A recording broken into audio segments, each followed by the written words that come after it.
The professor of a university challenged his students one day with this question: Did God create everything that exists? A student answered bravely, yes, he did. The professor then asked, if God created everything, then he also created evil. Since evil exists, this means God is evil.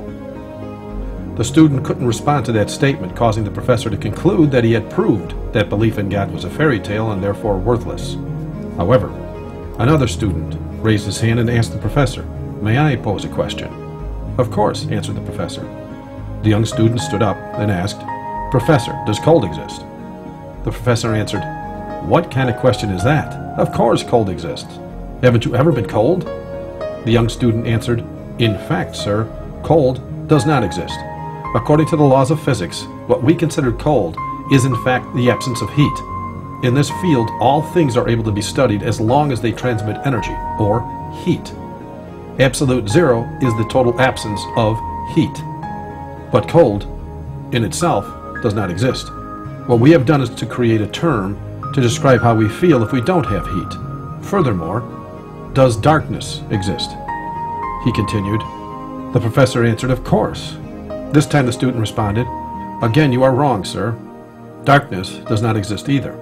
Darkness is simply the absence of light. Light can be studied and broken down into individual spectrums. Darkness cannot be broken down and studied. A simple ray of light tears the darkness and illuminates the surface where the light beam ends. Dark is a term that we as humans have created to describe what happens when there is a lack of light. Finally, the student asked the professor, sir, does evil exist? The professor replied, of course it exists. As I mentioned at the beginning, we see violations of all sorts, crimes and violence everywhere in the world. These things are obviously evil. The student responded, sir, evil does not exist. Just as in the previous cases, evil is nothing more than a term which man has created to describe the result of the absence of God's presence in the hearts of man. After this, the professor bowed down his head and did not answer back. The young student that stood up to speak that day was Albert Einstein.